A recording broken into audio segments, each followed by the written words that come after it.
In a highly unusual move, the US ambassador to South Africa has publicly accused the government of delivering arms and ammunition to Russia. He says weapons were loaded onto this sanctioned Russian cargo ship late last year at a naval base near Cape Town. Joining me now is CNN's David McKenzie from Johannesburg. David, what more can you tell us about this, and will there be any reprisals? Well, certainly it was something that caught the attention of many people in December, Bianca, when this sanctioned Russian cargo vessel docked at a naval station in Cape Town, in Simonstown, turned off its transponders, and then, according to witnesses and opposition members of parliament, unloaded and offloaded in the dead of night. So at that point, there were a lot of questions asked and very few answers from the South African government about what exactly was going on.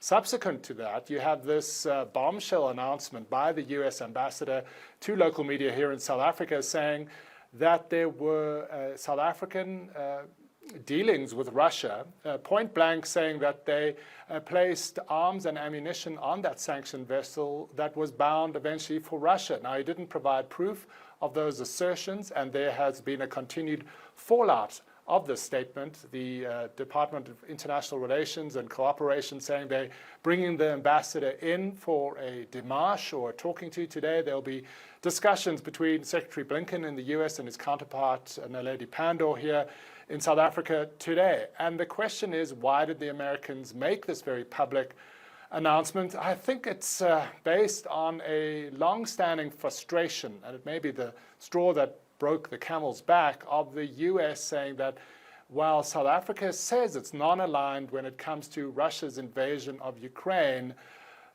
the US and some Western powers don't necessarily believe that based on the South African government's action. You have this latest news of allegedly these arms going to Russia. Before that, South Africa hosted naval war games with China and Russia.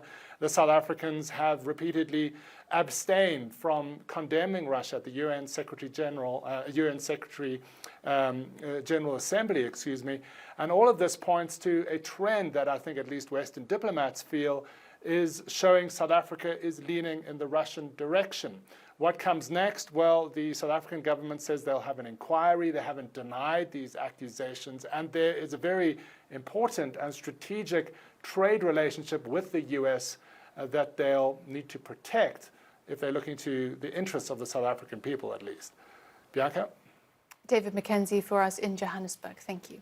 New accusations this morning that South Africa is helping Russia in its war on Ukraine. The U.S. ambassador to South Africa says his team observed this sanctioned Russian ship called the Lady R docked at a naval base on South Africa's Western Cape last December, and that weapons and ammo were loaded onto it.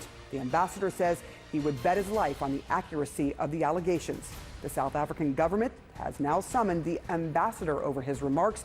It has routinely abstained from votes condemning Russia at the UN. John?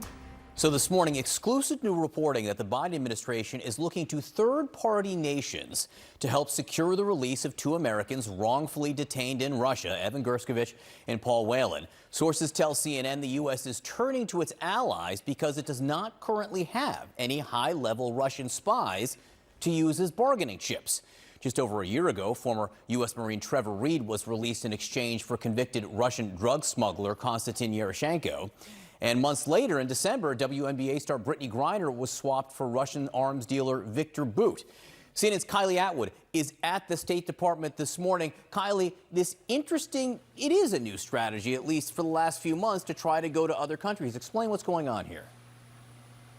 Yeah, that's right. This is a global strategy. And when you look at what U.S. officials are doing here, their outreach extends to countries including Brazil, Norway, Germany, a former Soviet bloc country as well. These are countries that have recently arrested Russian spies. What they're trying to do is see if any of these countries would actually be interested in working with the U.S. to offer up something on the table for Russia as they try and secure a deal that can get out Paul Whelan and Evan Gershkovich, that Wall Street Journal reporter who was arrested in Russia on charges of espionage about 6 weeks ago. And they're also also going, however, John, to countries, U.S. allies, who don't actually have Russian spies in their custody. And the effort here is to try and see if those countries can offer anything up to the United States that could give them more leverage at the negotiating table, essentially to try and gin up a creative offer to the Russians. This is a global effort ongoing right now.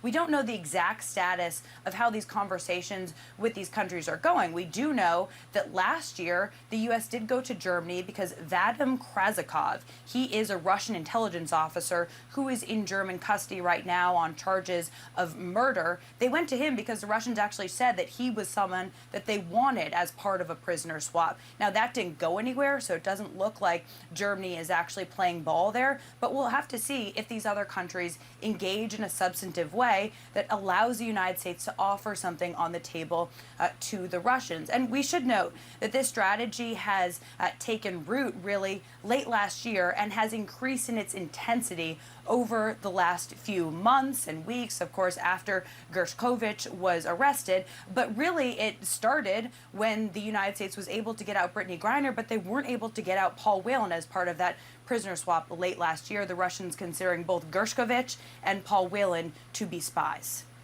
So now this expanding effort, very interesting. Kylie, will keep us posted. Thank you.